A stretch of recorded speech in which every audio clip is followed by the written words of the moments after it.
when you season, well, you don't have to season steak, man. Throw steak on that grill and you can smell it. It smells like it has life. Boil some damn lobster and how it smells.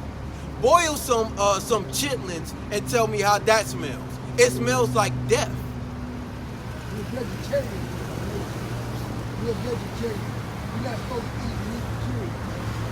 I'm not going against you. You're not supposed to be talking with your head covered. Sir, I'm a king. I'm an Ashanti from Ghana. When you interject laws, you should be willing to follow those laws before you sit here and you say Hold on. You got your What? You a king, brother. I'm an Ashanti. You a king. I'm here to debate because what you're saying is good. I agree. But it also says swine is not good. But he said, I'd rather have you living than dead.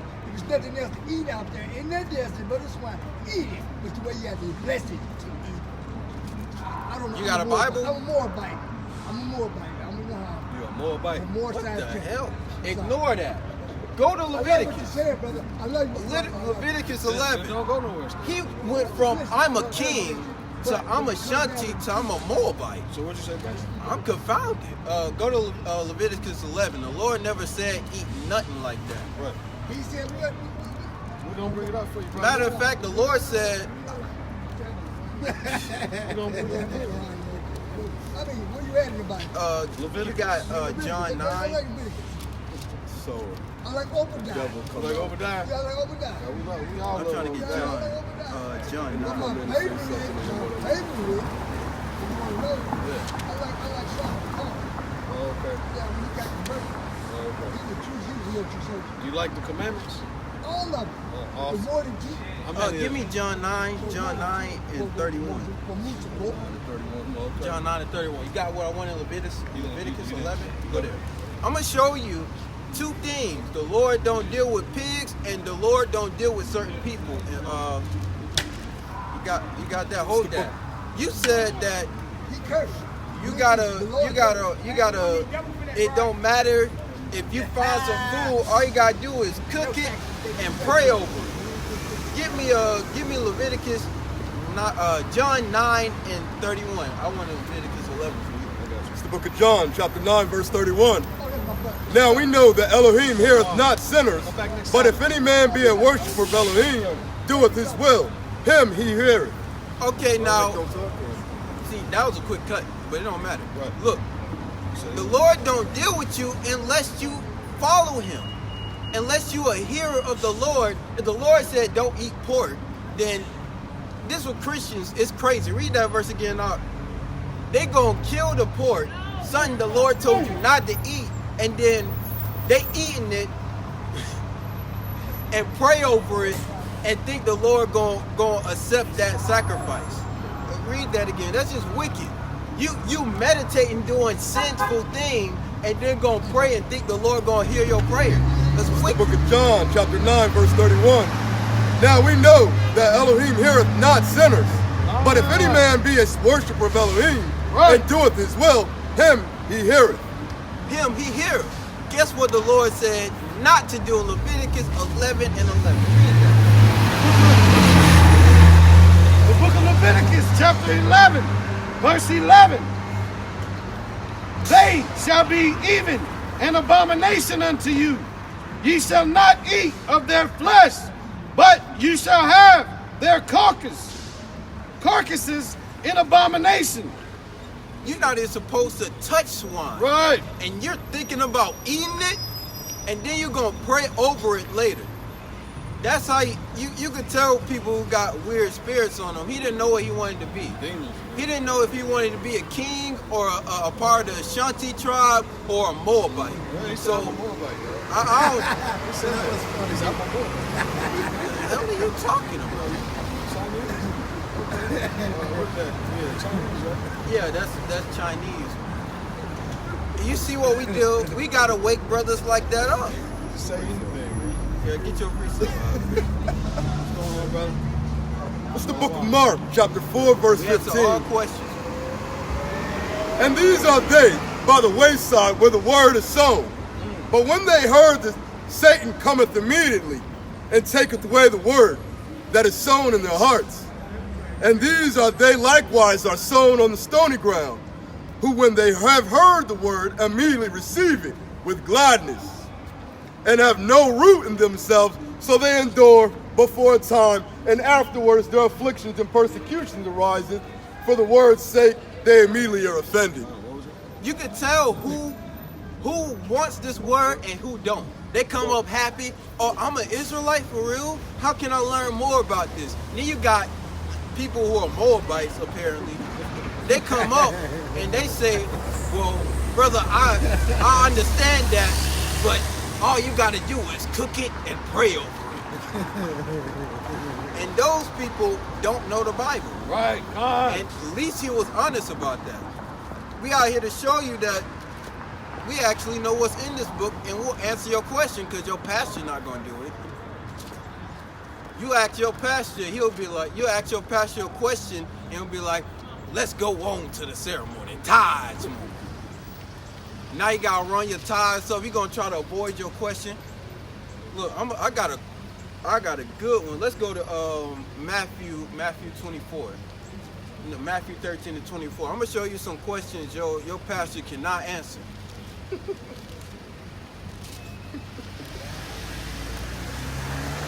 The book of Matthew, chapter 13, verse 24. That's right. Another parable put he forth unto them, saying, the king. Wait, hold on. That might be good. Keep reading that. I like that. Another parable put he forth unto them, saying, the kingdom of heaven is likened unto a man which sowed good seed in his field. But while men slept, his enemy came and sowed tares among the wheat, and went his way. But when the blade was sprung up and brought forth fruit, then appeared the tares also. Now hold that. Look, that's beautiful. That's beautiful. I didn't even mean to pull that. Right. I didn't mean to pull that. That goes into it, man. He tried to sow tares among us. You got, just like you got brothers like this brother, he done came up. He's sincere. Then we had a tare come up. That's the spirit. I wanted Matthew 14 and 24. So watch me. I'm gonna precept that one. Book of Matthew, chapter 14, verse 24. Right? Come on. But the ship was now in the midst of the sea, tossed with waves, for the wind was contrary.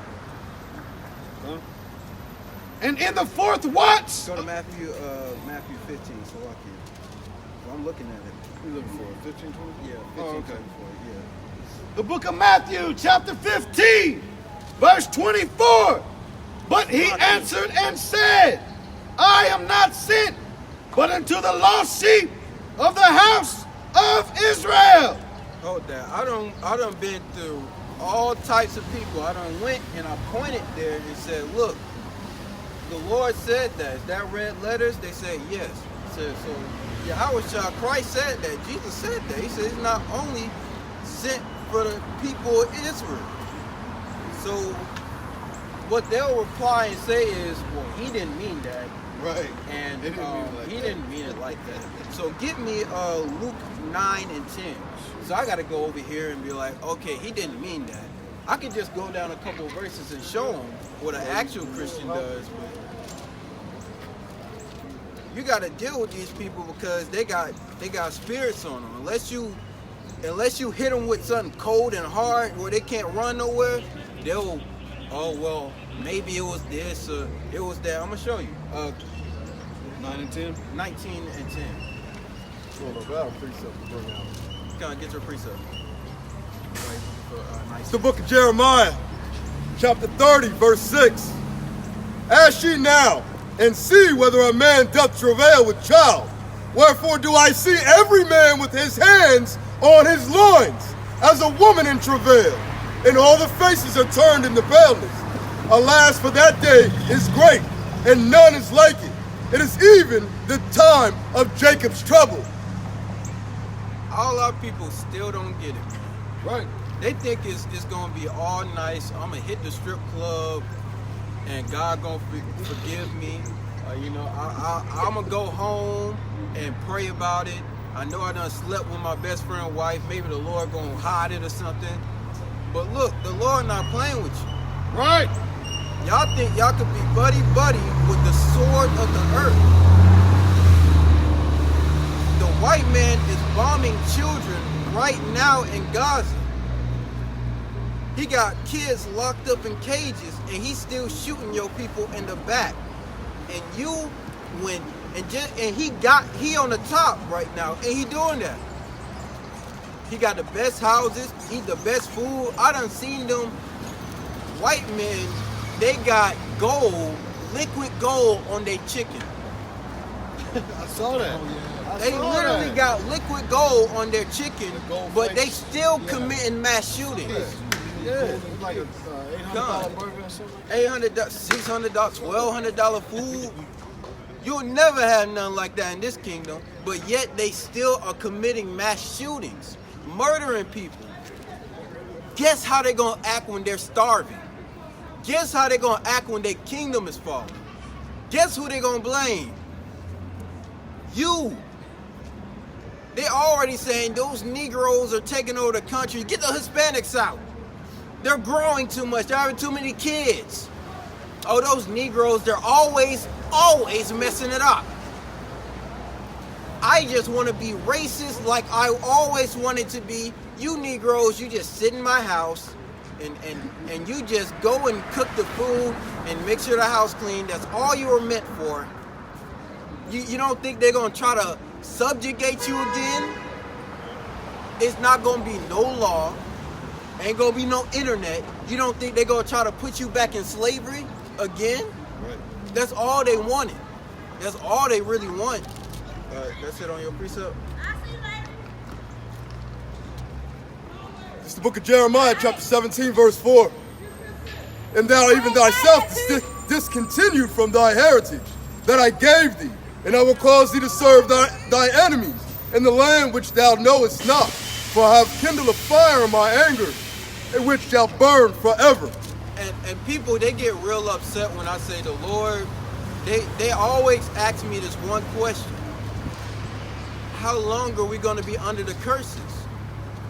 Forever. And they hear that and they're like, damn, that doesn't make sense. He going to come back somehow. No. Until you get it right and come over here, until we wake enough people up, that is a ultimatum. So as long as you don't want to do it, if you don't do it forever, it's going to be forever.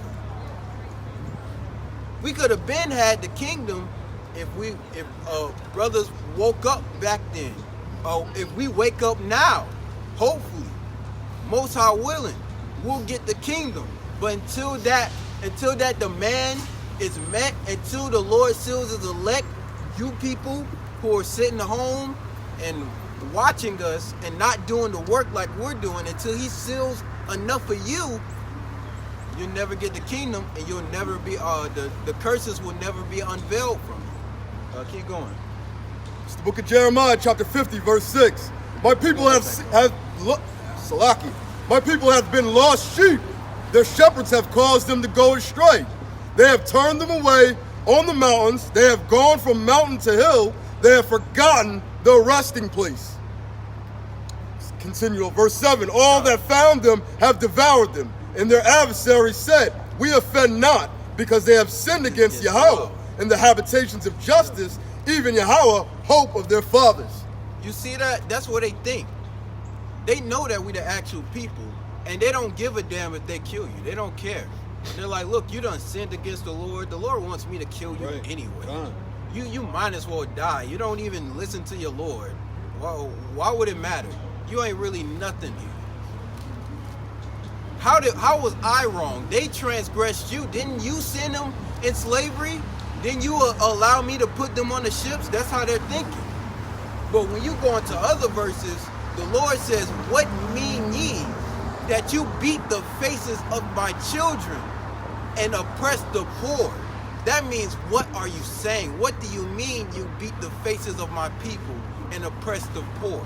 That means the Lord said, no, you're not getting away. What are you saying that you're doing that? the Lord's children. We're the apple of his eye. Right. Esau thinks that, oh, well, you ordained this, so, you know, we just going to get away with it. Right. No. They still don't got the right. By Right. You still don't got the right. That's why I said anyone that touches the apple of the Lord's eye gonna get destroyed. And we in the hand of the wicked right now. They think they gonna get away. But what I wanted 19 and 10, right? Luke 19 and 10. See, when you go in that verse of Matthew 15 and 24, the Lord said verbatim out of his mouth, I'm only for the lost sheep of the house of Israel. Most pastors will say that was a test for the Samaritan woman. So that means the Lord didn't mean what he said. Read that. The book of Luke, chapter 19, verse 10. For the Son of Man is come to seek and to save that which was lost. You want the Greek nation? No, I wanted Peter 2 and 2. Hold up. Let me check, because I got precepts. But the Lord, he came to save what was lost. What you say? That's a good precept to that. What's Peter? I'm trying to find where he said there was no guile in his mouth. I think that's Peter 2. Read your precept, Mark. It's the book of Matthew, chapter 10, verse 15. Verily I say unto you, it shall be more tolerable in the land of Sodom and Gomorrah in the day of judgment than of the city.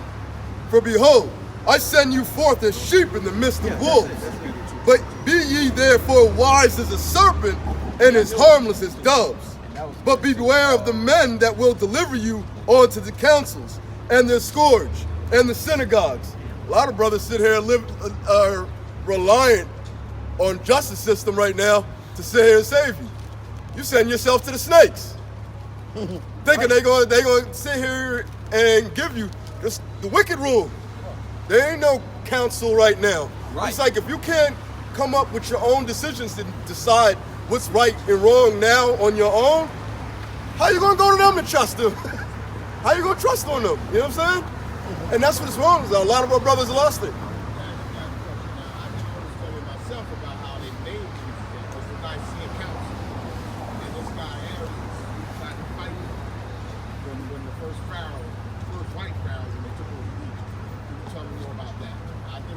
I'm just now finding out about that. I was wondering, have they basically named this Jesus? Well, you know what I'm saying? When you go to the Council of Nicaea, they didn't make Jesus. The Council of Nicaea was a debate between scholars and Pharisees of the divinity of Christ. Right. So what they were trying to figure out, was Christ God or was he the Son of God? Who is this guy, Christmas Rapper? They're saying that basically this is God, this fake God is actually what they're praying to. Well, in Egypt, he made himself God. In Egypt, Ptolemy made all the Egyptians worship him. But that's not for the Hebrews. That's only for the Egyptians, because it was a specific God. Because Ptolemy later on tried to fight. He was talking. It's in the book of Maccabees. Ptolemy was actually talking bad about Alexander. And there was a lot of fight between Egypt and Greece at that time. So Ptolemy was trying to set up a certain person that was over Jonathan. When you go into the book of Maccabees, Jonathan was under the Greeks. And Jonathan knew Ptolemy was trying to overcome the Greeks and fight against them. But Ptolemy is actually Greek when you go into history. He was just set up as a king, and he was going against them. So at that time, the Greeks and even the Romans were fighting each other. When you go into history and you look up Septimius Severus, he was a black man. Septimius Severus, after a certain Roman king died, he fought other Egyptian people or Romans that were Egyptian descent or black, I would say, over rulership.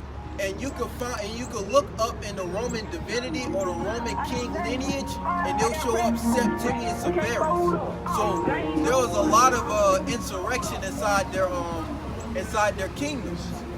But the Council of Nicaea was basically about, was Christ God, or was he just simply like was he just Ptolemy making himself God? That's what I'm thinking. Because what was it? Serapis, Christus, Serapis, also they changed the name like 3 times. You know, I was trying to understand it, but I didn't have nobody to really. Well, when you look at the time when they made this image was made in the Renaissance era. So they had this image of this Jesus was created by Leonardo da Vinci, and he drew this up of his lover Cesare Borgia. So he drew up his lover, and this is Cesare Borgia in the Renaissance. When you talk about the Council of Nicaea, the Council of Nicaea is like in Greco-Roman times. So, you know, that's about like the divinity of Christ, not creating him. So what about this name Jesus Christ? Should they even be using it? This is what I'm trying to figure out. No, you shouldn't be using it. When you go to the Hebrew, Jesus can be translated into. You may not be having understanding issues. Are you following the laws? Well, I'm just saying, I'm trying to figure out whether I even should be even saying. You're never going to figure that out until you get established with the law. Well, we could tell you. I mean, historically speaking, I mean, but what I'm reading that this shit is made up. The whole point of us to be here is to show us that historically, archaeology, like y'all call it, we are the actual Hebrew Israelites, and we want our people to come back and follow our cultures. We can deal with you historically, but we're really mainly out here to show you to keep the commandments. Okay. I can tell you and show you that you're not supposed to use Christ, and you can use H.O.I, Yahweh, but it will make sense to you if you just follow the culture anyway and go back to the Hebrew. Right. So our point is, you know, deal with our culture and the commandments, and you'll get the whole understanding anyway. Just like these brothers. Another thing with the Council of Nicaea, though, I think it was 325 AD. Yeah, it was just it was put together to deceive. But another element of the Council of Nicaea was they changed the Sabbath into Sunday night. So that was a consensus that all across the world that Sunday would be the holy day. So those are just some of the things that the Council of Nicaea did to keep us in confusion, so that we would fall away from the laws and then stay in derision, stay confused and confounded, up here destroyed, like you see our people. So that's what the council is for, a direct attack against the children of Israel. Yeah, it wasn't about if Christ existed or not. It was about what Christ's stature was on the earth.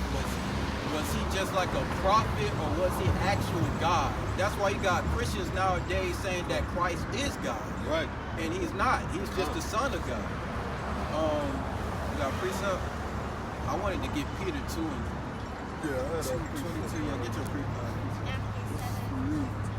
Matthew? This is John. This is the book of John, chapter 3, verse 12. If I told you of earthly things and you believe not, how shall you believe that if I tell you of heavenly things? And if no man has descended into heaven, but he came down from heaven, and the Son of Man which is in heaven.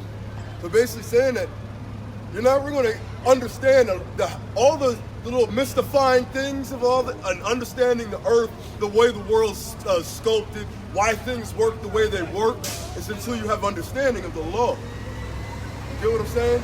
And to understand the law, it tells you that there's curses that if you break those laws. For instance, is to stand and talk with your head covered. With your head covered, it says, oh, you're an abomination unto you. If I go to 1 Corinthians, chapter 11, verse 3. But I would have you know that the head of every man is Messiah, and the head of woman is man, and the head of Messiah is Yahweh. Every man praying or prophesying, having his head covered, dishonoreth his head. I should be wearing a hat over top. I don't know these things. Well, you've been informed and you choose still not to. It's not a big deal to me. The Most High is going to see this, but it's also a witness and sign, even to me, to sit here and have a brother walk up with his head covered, want to tell the brothers how the law goes, and you're breaking the law yourself. Well, I'm trying that to makes sure. I'm trying to gain. No. I understand that. That's what we are. Where he's coming at. But that's to teach the law.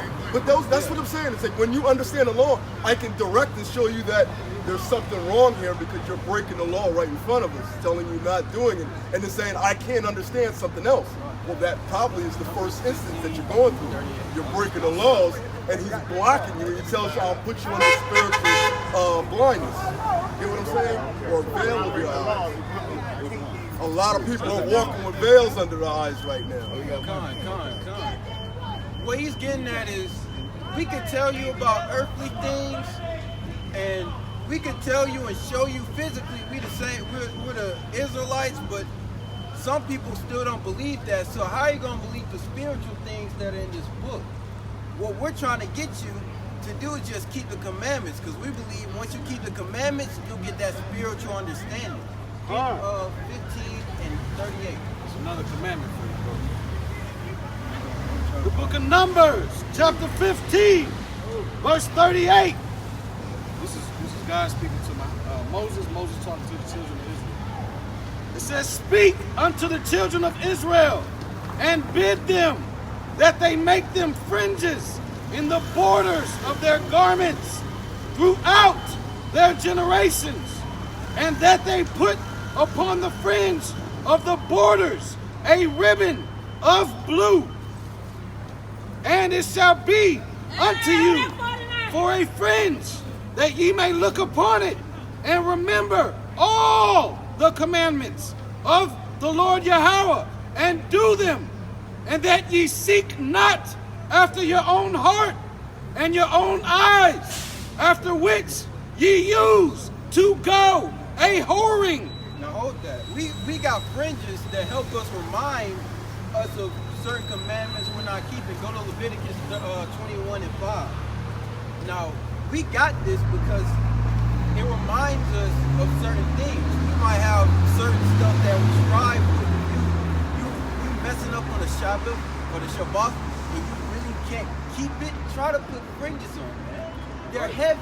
They're a weight. Just like as a Nazarite, when you grow your hair, they're a weight. They remind you of the covenant or the oath you made to the Lord. That's why your head, you don't cut your hair, so it's heavy.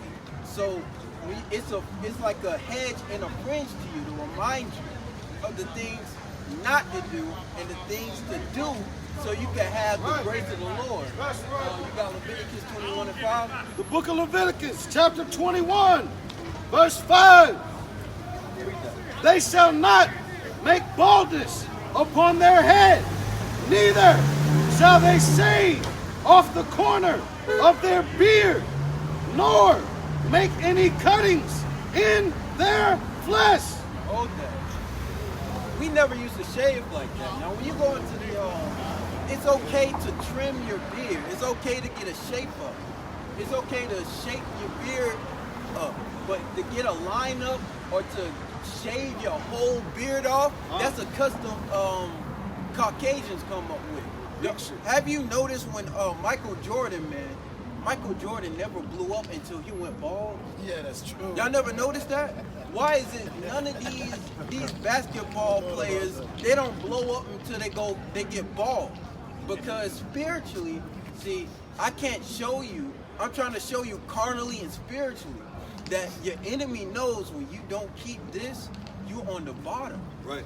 Why is it he's like, okay, I'm gonna set you up because you did this. And it's only because you went against this. Read that again. And our people don't get that. We don't do it because, like, don't you notice a lot of Muslim brothers who believe in the Torah. This is the Old Testament. It's the Torah. But they shave. You want to know why they do it? Because it makes the other people around them happy. It makes them feel comfortable around them.